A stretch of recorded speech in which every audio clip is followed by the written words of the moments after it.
말씀은 사도행전 2장 37절 41절 베드로의 오순절 설교 말씀이 37절에 보니까 이 말을 듣고 마음이 찔렸대.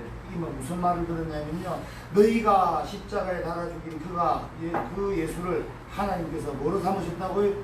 주로 삼았고 너희의 주인으로 삼았다고 얘기했습니다. 그리고 그리스도로 삼았다고.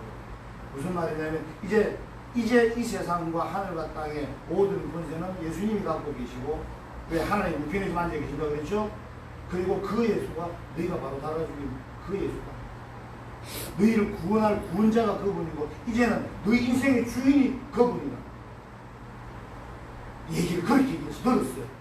그러니까 지금 큰일 났을 사람들 마음이 찔리죠. 왜? 내가 달아 죽인 예수가 하나님이 보낸 그 메시아가 맞대요. 그리고 내 인생의 이제 주인이랍니다.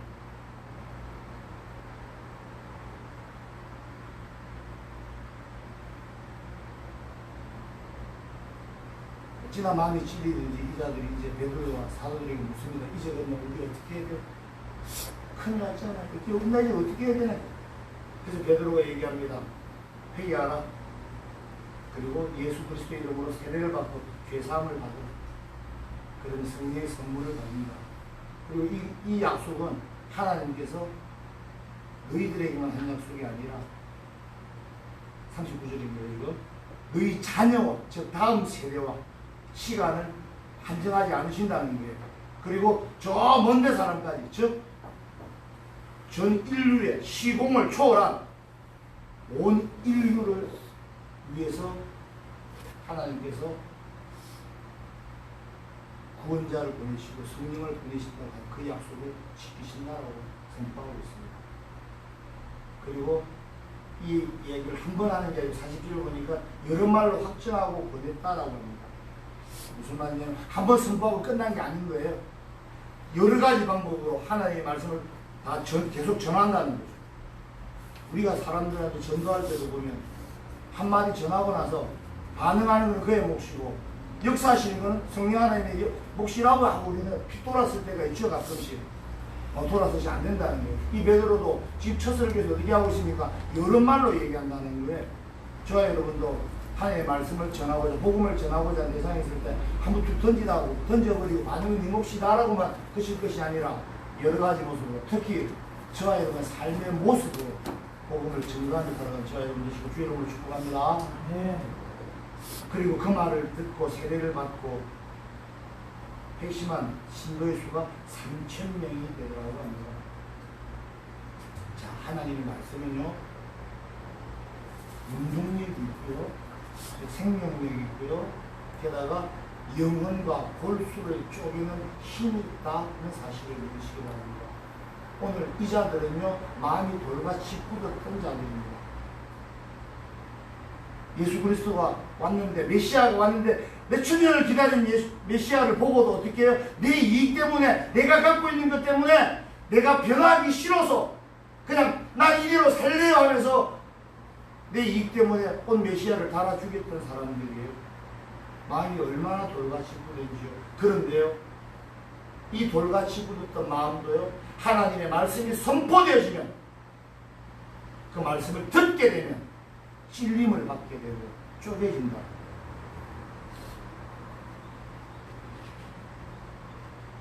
하나님께서 보내신 구원자 예수를 십자가에 달아 죽인 그 양심의 가책이 있는 이 사람이 아니더라도요, 인간의 마음은요, 자기 스스로 이렇게 들어도 하나님 말씀 앞에, 하나님 앞에 가만히 서보면요, 눈물이 아까 오늘 오전에도 눈물이었죠. 눈물이 나죠. 왜요? 나의 더러움과 추악한 대비 하나님의 선하심을 알게 되니, 하나님이 나에 대한 목적을 알게 되는데 나는 이러고 사니 내 죄로 인해 내가 부끄럽고 눈물 날 수밖에 없는 거예요. 즉 내 마음에 찔림이 있다. 하나님의 심판을 피할 수 있는 인간은 하나님의 말씀 앞에서, 또 하나님 앞에 서 있는 자신의 모습을 보고 두렵고 떨릴 수밖에 없습니다. 그런데요, 그것으로 그치는 게 아니야. 너희가 두렵고 떨림으로 내 앞에 설지어다라고 하셨지만, 그렇게 큰 자들에게, 하나님 앞에 나온 자들에게 하나님은 심판이 아닌 구원의 은혜를 주신다 사실을 믿으시기 바랍니다. 하나님께서요, 저와 여러분의 목적이 심판이 아니에요. 저와 여러분에 대해서 하나님의 목적은요, 하나님의 사랑의 대상으로 저와 여러분을 회복시키시는 것입니다. 그래서 그 구원의 계획과 방법을 완수하신 예수 그리스도를 통해서 하나님은 지금 성령을 이 땅에 부어주십니다. 보내주십니다. 왜요? 예수 그리스도의 구원의 은혜를 알게 하고 그 구원의 은혜 속으로 끌어들여서 구원의 방주에 함께 하고 하나님께로 돌아오게끔 하기 위해서 하나님은 이 땅에 다시 신이 없어진 이 내재된 세상에 성령을 초월한 세상에서 보내주셔서 이제는 저와 여러분이 성령의 인도함 속에서 예수 그리스도라는 그 길이 닦아놓은 하나님께로 가는 여정을 사는 인생이라는 사실을 믿으시기 바랍니다. 우리는요, 하나님이 구원의 은혜를 받을 때 다 절차가 있어요. 지금 구민성 성도님은 저랑 6개월 예배를 드렸어요. 그런데 6개월 만에 드디어 한 달짜리 눈물이 시작이 됐습니다. 일주일 전에요. 구원의 은혜를 받을 때 대부분 겪는 비슷한 과정이 있어요. 법적으로 정해진 절차는 아닙니다만요, 과정인데 그 과정을 오늘 베드로가 지금 설교를 통해서 선포를 하고 있습니다. 그게 뭐냐면, 첫 번째가 뭐냐면요, 하나님의 말씀을 통해서 뭐예요? 찔림을 받고 죄를 인지한다는 거죠. 그리고 회개를 하고, 그러면서 그리스도 예수의 이름으로 세례를 받고, 그 결과 죄사함을 받고 성령의 선물을 받는다 라고 오늘 본문이 순서대로 설명을 하고 있습니다. 성령의 선물이라는 건요, 성령 자체가 선물이기도 하지만요, 성령께서 주시는 선물이 있습니다. 바로 구원의 은혜를 알게 하고 구원을 확신하게 하고, 그러니까 구원의 기쁨으로 은혜 속에서 살 수 있게끔 인도하시고 동행하시는 분이 성령 하나님의 사실을 믿으시기 바랍니다. 보세요. 그럼 제7은 뭐라고요? 하나님의 말씀을 듣고 찔림을 받았다고. 오늘 본문에서는 이 3,000명의 무리들이 어떻게 했습니까? 하나님의 말씀을 듣고 찔림을 받았다. 본문에서 너희가 죽인 그 예수가 하나님께서 너희의 주로 삼으신 메시아로 삼으셨다는 그 베드로의 말에 이 3,000명의 유대인들은 마음이 얼마나 찔렸든지 절규합니다. 뭐라고요? 어찌하고 이들이 한탕에 느끼시십니까? 어찌하고 질병 중에요, 여러 가지 질병이 있지만 그 중에 간경화라는 질병이 있어요. 아십니까? 간경화는요, 간이 딱딱해지는데요, 문제는요, 정상을 몰라요. 사람들이 진행되고 있다가 나중에 병이 확 다 들고 나서 그때서야 간경화는 간암보다 무섭다고 합니다. 정상 없이 찾아옵니다. 감각적으로 느끼지 못하는 거예요. 이 간경화보다 더 무서운 병이 있어요. 그게 바로요, 심경화예요. 마음이 딱딱해진다는 거예요. 지금 간이 딱딱해지는 것이 아니라 얼마나 양심에 찔림에도 불구하고 이익 때문에, 내 행동 때문에, 습관 때문에 살고 양심의 소리를 듣지 않고, 즉 성령의 음성을 듣지 않고 내 마음속에서 나중에 말씀하시는 하나님의 귀를 제시하는 하나님의 음성을 외면하고 내 하고 싶은 대로, 내 이익대로 이럴 수밖에 없잖아요, 용서해 주세요 라고 하면서 내 하고 싶은 대로 행하다 보면 심경화가 점점 성령의 음성이 안 들리게 돼요. 점점 마음이 굳어져서 하나님의 말씀을 외면하게 돼요. 잔소리 같은 그 말씀 안 들으려고 하면서 교회를 안 나가게 돼요. 내가 나이가 몇 살인데 아직도 잔소리 하세요 라고 하면서 내가 알아서 한다고, 내가 알아서 잘 됐습니까? 돌아온 탕자 얘기 아시죠? 아버지한테 내 몸 미리 주세요. 내가 알아서 살게요. 무슨 뜻이냐면 내가 알아서 자력으로 구원 받을 테니까 막 미리 주세요. 내가 알아서 할게. 내 거나 주세요. 이게 돌아온 탕자였고 이게 아담이었습니다. 하나님의 은혜가 아니라, 하나님의 것이 아니라 내 힘으로, 내 것으로 살아볼게요. 내가 알아서 할게요. 같은 말이에요. 이걸 신학적으로 교만이라고. 그만하지 마. 이런 게 교만이 아니라요, 내 힘으로 해볼게요. 어찌 보면 내 힘으로 하겠다는데 얼마나 자립적이고 좋아 보입니까? 그런데요,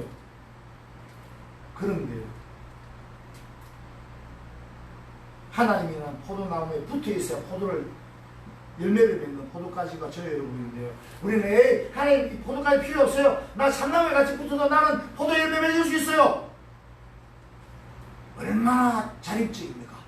저는 하나님 원가지 필요 없고요. 저는 저기 저 설악산 울산바에 갖다 붙여놔도 나는 포도 열매 맺을 수 있어요. 맺을 수 있습니까? 그죠? 우리는 근데 내 힘으로 할 수 있다라고 착각합니다. 그리고 내 마음을 더욱더 단단하게 해야지, 유혹이 흔들리지 않아야지 하면서 더욱더 마음을 단단하게 만들어가고 있습니다.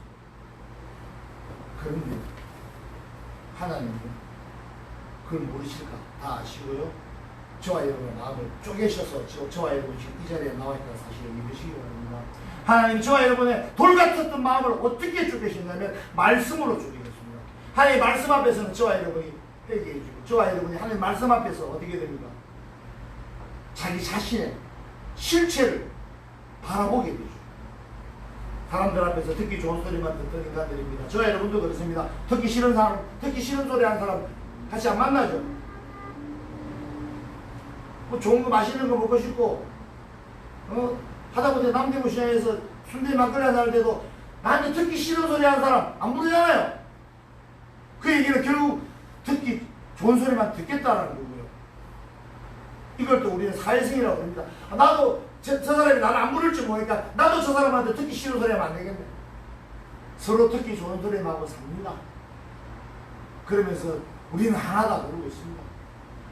그게 진짜 하나일까요? 인간은요, 듣기 좋은 소리만 듣고 살기를 원하지만 하나님 말씀 앞에서 자기 모습을 발견하게 되면 죄 때문에 애통해야 합니다. 대표적인 게 뭐죠? 율법이죠. 율법에 비춰봤을 때 그 율법을 참 선하고 옳은 거라고 알겠는데 그 율법 아래 모두가 죄임을 사실은 깨닫게 하시려고 주신 것처럼 저와 여러분은 하나님의 율법, 하나님의 말씀 앞에서, 특히 예수 그리스도 앞에서 뻣뻣하게 굳었던 목이 숙여집니다.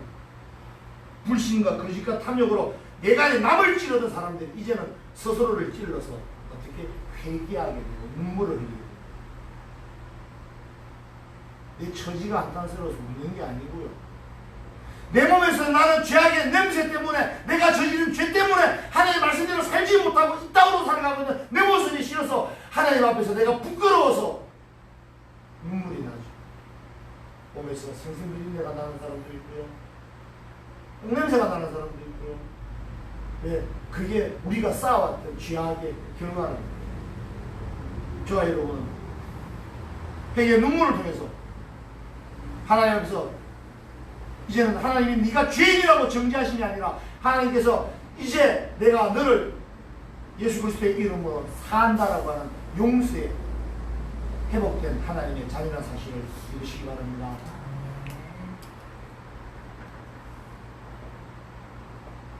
하나님의 말씀 앞에서, 특히 하나님께서 보내신 그 지독한 사랑 앞에서 우리는 눈물을 흘리며 반응하게 되죠. 오늘 이 삼천명처럼 어찌할꼬 라고 반응하게 됩니다. 죄를, 은혜가 더하기 위해서 죄를 지으라는 얘기가 아니고요, 하나님의 말씀에 항상 올바른 반응, 즉 하나님의 말씀에 찔림을 받아 회개의 눈물이 저와 여러분의 모든 죄악의 더러움을 씻어내는 그런 인생의 주의 이름으로 축복합니다. 이 찔림을 받고 나면 그 다음 단계 회개합니다. 회개라는 단어는 잘 아시죠? 회개는요, 막 감정이 돼서 제가 죄인이라는 걸 알게 되고 울고 불고 하는 것이 그수로 그치는 게 회개가 아니라는 거예요. 울고 불고 했습니까? 눈물을 한바탕 흘리셨습니까? 내 죄인을 아셨습니까? 그 죄를 이제는 어떻게 하시겠습니까? 이제는 죄악에서 돌이켜야 됩니다. 회개를 하면요, 세상을 향해서 나아가고 죄와 자신 군대에서 살아가고 있던 내가 이제는 하고 있던 모든 것을 멈추고 하나님께로 돌이켜서 하나님께로 나아가는 행위를 회개라고 합니다. 뉘우치고 슬퍼하고 애통하는 것이 뒤따르긴 하지만요, 그 감정의 표현으로만 그치는 것이 아니라 이제는 사고와 행동에 일대 전환이 일어납니다. 진정하게 됩니다. 즉 변화가 있게 합니다. 회개는 했는데 참회의 눈물을 흘리는데 하는 짓이 그대로야. 이건 회개일까요? 아닐까요? 회개가 아닌 거예요. 감정만 표현합니다. 아, 그런 내가 보기는 봤어. 그러고 나서 어떻게 하는 짓이 그대로야. 그럼 그건 회개가 아니라는 거죠. 회개는 변화를 이끕니다. 회개는 나의 의지대로 되는 것도 아니에요. 성령의 도움이 있을 때만 가능합니다. 그래서 내가 울고 싶다고 내가 회개의 눈물을 흘리고 싶다고 우는 것이 아니라 나를 주장하는 성령의 영, 성령의 능력, 회개의 영이신 성령께서 회개시키시는데 문제가 있겠습니다. 회개할 기회를 주실 때 회개해요. 회개가 늘 주어지는 기회가 아니라는 거예요. 왜? 회개는 죄를 인식하고 어떻게 이제는 하나님께로 삶의 방향을 되돌이키고 내 삶의 변화를 일으킨다고 그랬죠. 사고와 행동의 변화가 일어나야 되겠는데 이건 성령께서 주관하시는데 문제는 이 얘기가 늘 평생 늘 회개의 기회가 주는 것이냐? 그것이 아니기 때문에 어떻게 해요? 회개의 기회가 주어질 때 회개해야 합니다. 어떨 때가 회개하기 가장 좋을 때냐면요. 회개의 기회가 언제 많이 주어지냐면 대개 보면요. 어떤 계획했던 것이 수포로 돌아가거나 고통스럽거나 낙심할 때 기대한 것이 이루어지지 않을 때 내가 하나님의 사랑을 못 받고 있나라고 의심이 들 때 내 삶이 너무 고단해서 괴로울 때 그럴 때가 사실은 정말 개인적으로 인간적으로 괴로울 시간일 수 있겠지만요. 그때가요 바로 은혜 받을 시간이라는 사실을 믿으시기 바랍니다.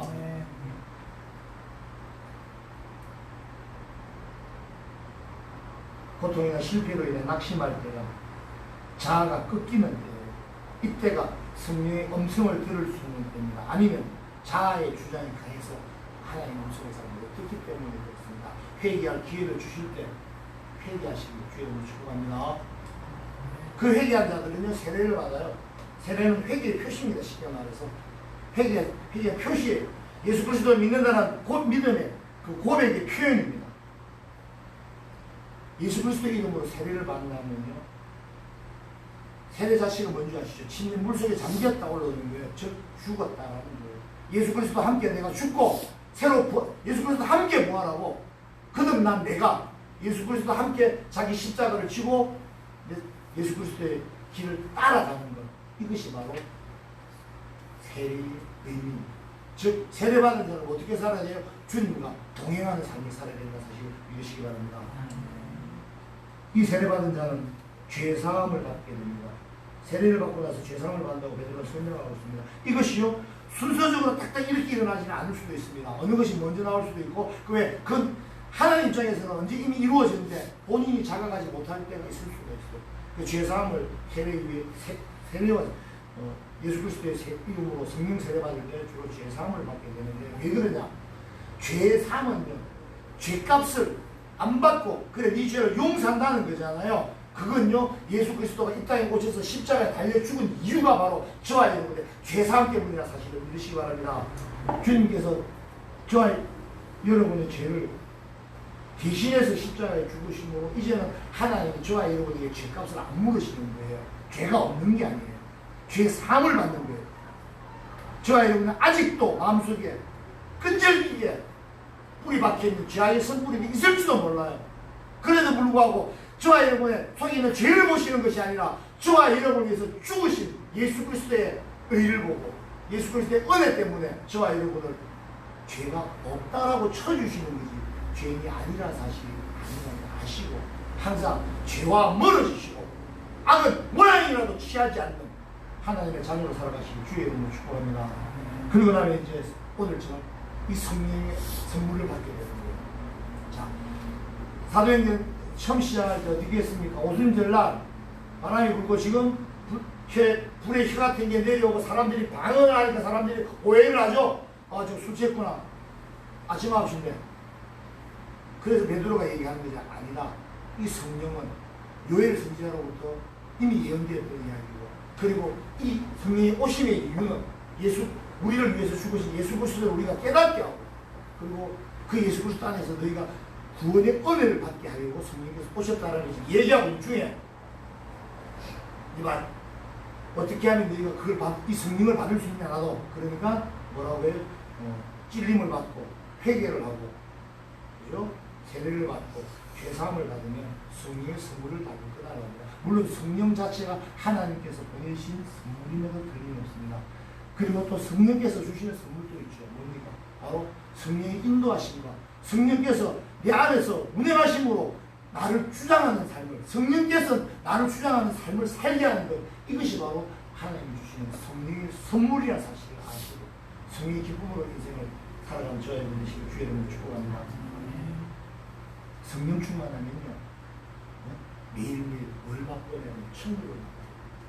천국은 헤븐, 하나님의 나라입니다.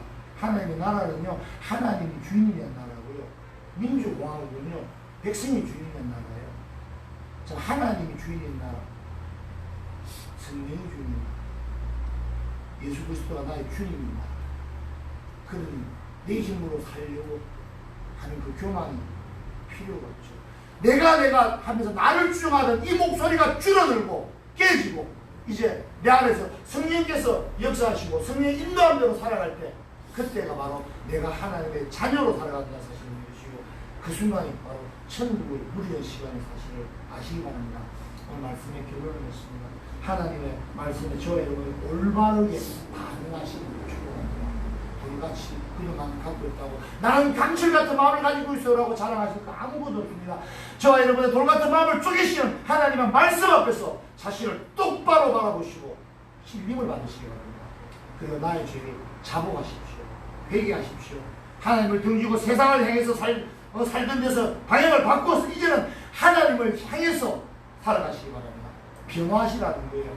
슬픔만 하지 마시고 감정에 젖어마시지 마시고 이제 변화하십시오. 생각이 변하고 행동이 변하는 것, 바로 성령의 음성에 순종하는 결과로서 이루어진다는 사실을 아시고, 이제는 제발 나의 것을 주장하지 마시고 나의 모든 것의 주인이 하나님 되심을 인정함으로써 하나님께서 말을 선하게 들어 사용하신다는 사실을 믿으시고 이 인생을 하나님께 온전히 드림으로 제사보다 나은 순종으로 인생 살아가시기 주의 이름으로 축복합니다. 그리고 세례 받으신 분들, 안 받으시면 받으셔야겠지만 세례 받으신 분들은요, 예수님과 함께 죽고 예수님과 함께 십자가에 지고 그리고 함께 거듭나서 천국을 함께 누리는 바라는 그 증거와 표식이 바로 그 세례라는 사실을 아시고 세례 기쁨을 항상 누리며 사시기 바랍니다. 지난 시간에 말씀드렸죠. 성령 세례와 물 세례가 같아 내지는 다르다고 주장하는 교파도 있습니다. 그리고 성령의 은사가 없을 때는 세례를 다시 받아야 된다 이런 얘기도 있습니다만, 그것보다는요, 그 어느 것이 옳다라는 건 나중에 천국 가서 확인해 보시고요. 그보다는요, 이제는 제가 나의 편함과 나의 이기적인 안락함과 나의 이익 취함의